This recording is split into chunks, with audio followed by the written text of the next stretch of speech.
Why wells fail. Lloyd Brown, welcome to your show. Thank you. Good to see you, Steve. Glad you're back in country. Back in country, back in the saddle.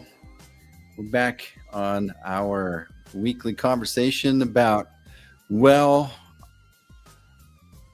how to look at wells differently. So in the country I was in, what's kind of exciting or interesting about it is that people are able to look at problems differently. There's these expectations they didn't know they could have.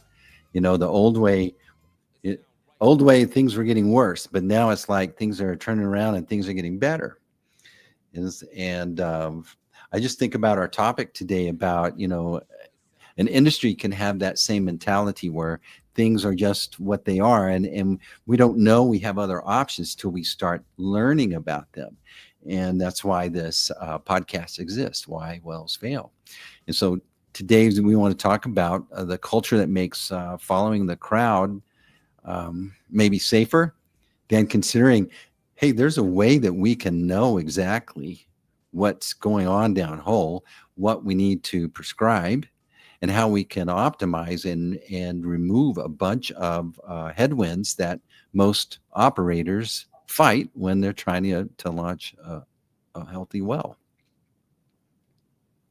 Yeah, you're sitting there talking, and guys, he was in El Salvador, the place of the new Supermax prison and the transitions that country made by saying enough is enough. And,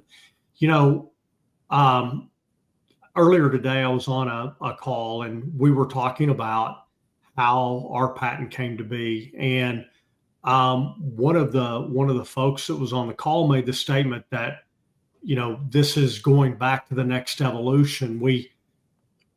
I think, and I might misquote him a little bit, but he said, we were so impressed that we were able to get oil and gas out of a rock that we used to think it was impossible. We created something that was impossible to possible, but we've now gone back to look at how do we make it better than it is? How do we optimize it from there? And he was complimentary on the methodology, the process, and ultimately how the patent came to being. And, it's the same thing with, creating more efficiency, and our industry has done extremely well at creating efficiency. It always has been. It's been an industry that is very adaptable to new technologies, to new ways of doing things until it becomes a standard. And then the standard, right, becomes the new normal. And that's where we find ourselves today, is that we're in a place where how do we gain additional efficiency, additional effectiveness if we've already taken all the low-hanging fruit, and now what we have is we got to go climb the tree to go get up there. And we have to create new tools and ways of learning how to take advantage and harvesting something that is difficult to harvest. And so I don't want to throw stones at doing what's tried and true, right? There's a reason. And when you're in a manufacturing process and you're looking at speed and efficiency, it makes a lot of sense. However, the processes that are followed without really looking at and monitoring the long-term results or seeking to understand the differences that you can do, that's up until this lower price environment, everybody was comfortable. And, for me personally, I didn't personally change 5 years ago until I was really uncomfortable. And that's part of what the challenge of our patent is being comfortable means that you're being safe, and that making a change from what the standard is, that's a risk, right? But I would dare to say in environments we're in a very high cost, low commodity price environment, potentially with even it having the potential to move even lower, how do you protect yourself against that? Number one is you remove cost out of the equation. Number two is you do more with less. And number three is taking something and learning, is there an opportunity for a new revenue stream that we didn't know was there before? And ultimately, that's the refined process can and does deliver all three of those. As you were talking, I was thinking about one of the things that you guys have done is you have all this data. Most of the decisions that are made in a legacy situation are based on, I've seen it before, and this is what's proved to be true, and that we just don't need to waste much brain energy on this.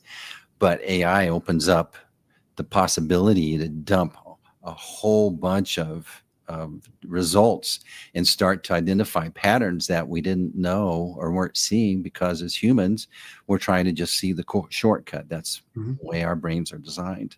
And that's what you guys have done. You brought in all this data, and you're able to start identifying ways to do that process better.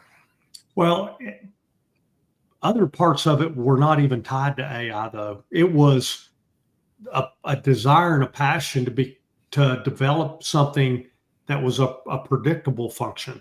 It wasn't in the laboratory. We weren't looking for something that made us feel good about a product. We were looking for something that validated what we were doing in the laboratory, translated to a measurable economic benefit in the field. And that's how we developed, the Pathfinder process, which is a prediction, a prescription, and then a promise kept, because we're able to monitor what we do post completion. And so there's safety in our process. I can understand why there's been a reluctance to change the products without knowing the why, and then the how. And that's ultimately what our company's built around. Is the process is the standard. It sets the metrics, but there's not a predetermined right way to do what we do. There's things that we've learned. We've learned a lot of things what not to do. But then conversely, we're able to take ultimately the three primary metrics that we look at in geology, which is clay, carbonates, and quartz, and in those ratios of concentrations, then be able to predict what this geology is. And that's another, I think we talked about it last week. Our model is it's agnostic to location. It's focused on what a real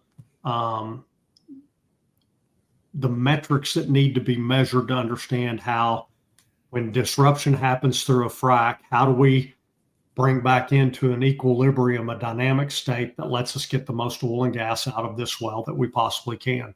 And to do that, you got to do things different. And we want to encourage folks that are listening and that are learning about what we do. We're ultimately safer than what you're currently doing.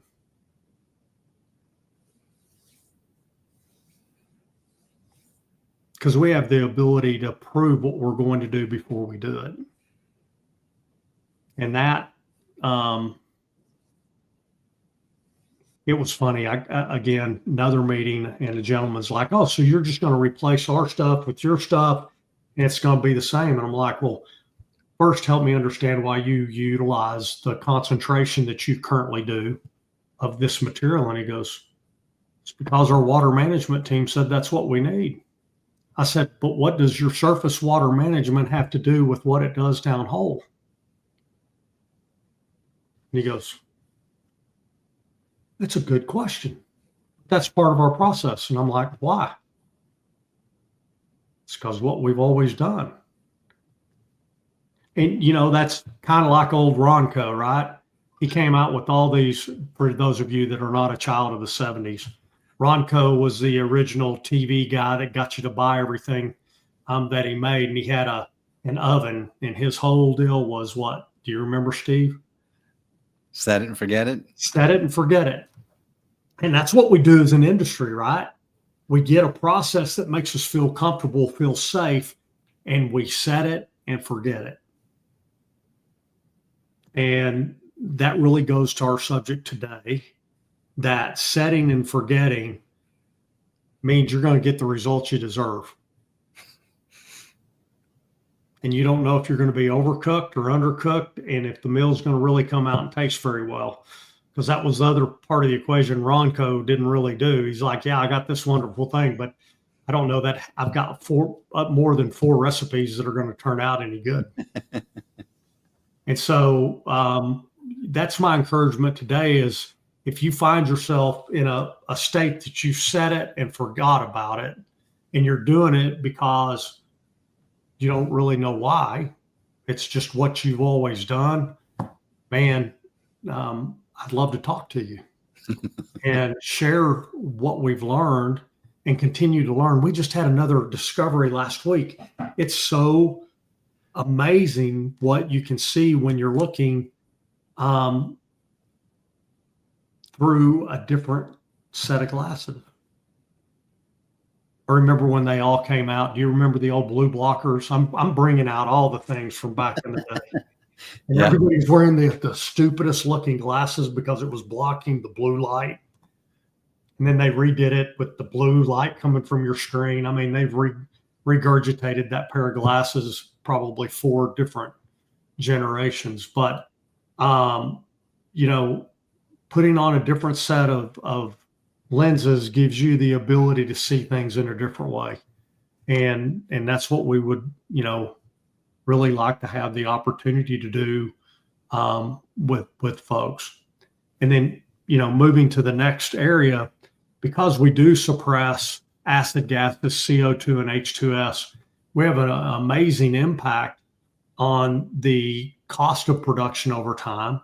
And we're now going down the path and have multiple conversations with validation entities, worldwide ones, looking at is the pathway best for our clients to create a carbon credit environment because they're utilizing our process and they can measure the impact that they're making on the production of these gases, or is it better to be certified as a responsibly resource producer and earn a bonus on your production, or can you do both?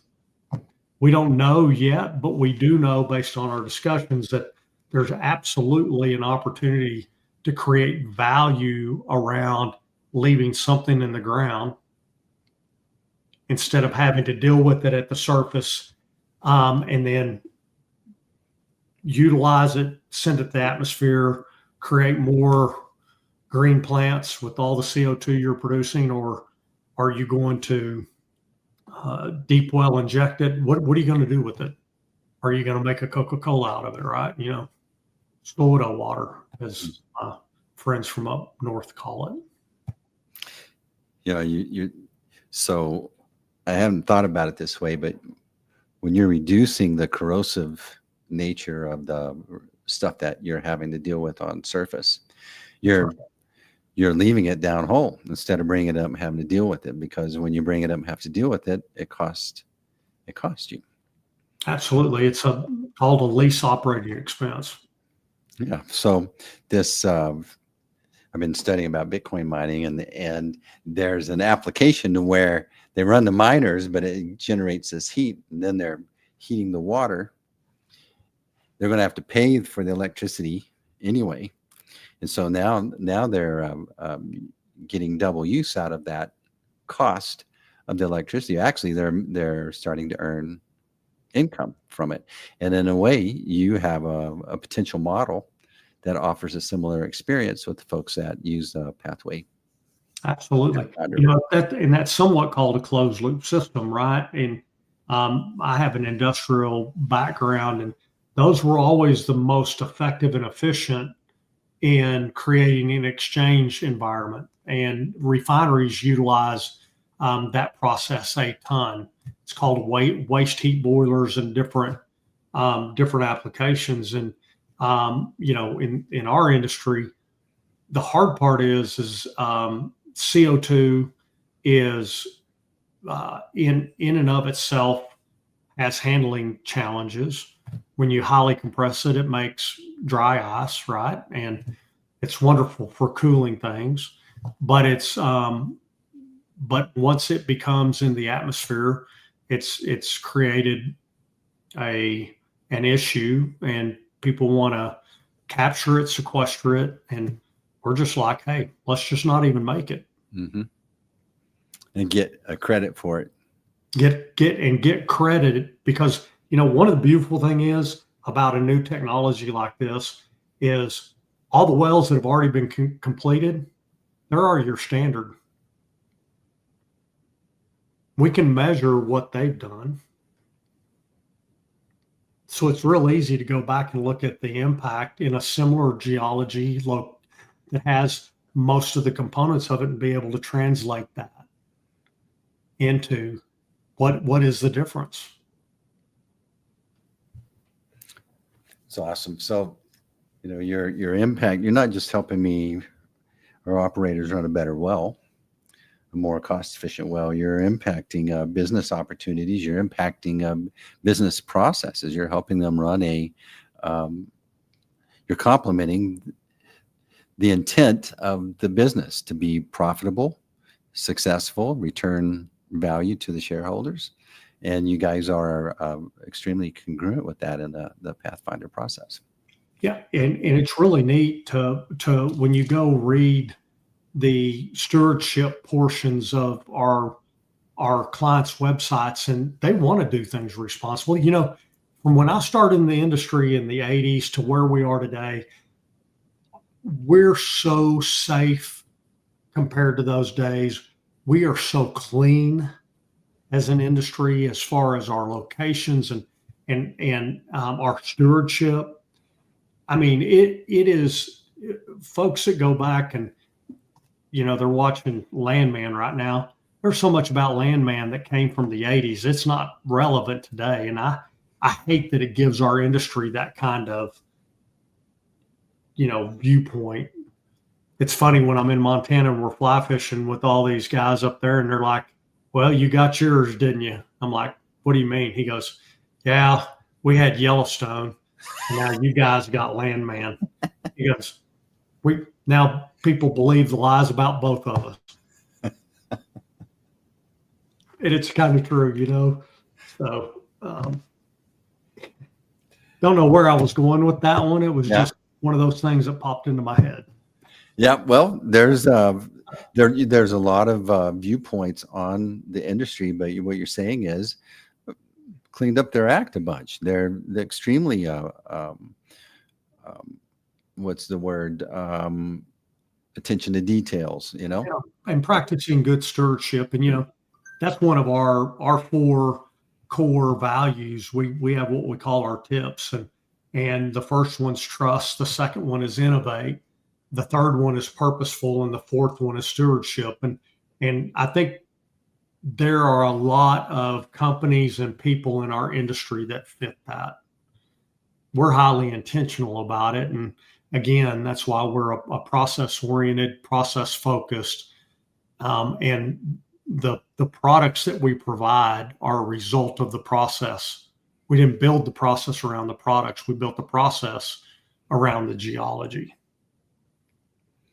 And a lot of that trust comes from education, and that's what you guys are doing a bunch of, is educating your folks on, on how to understand the geology better and how to even be a better steward downhole. Absolutely. All right, Lloyd, another good conversation. Any other point that is important?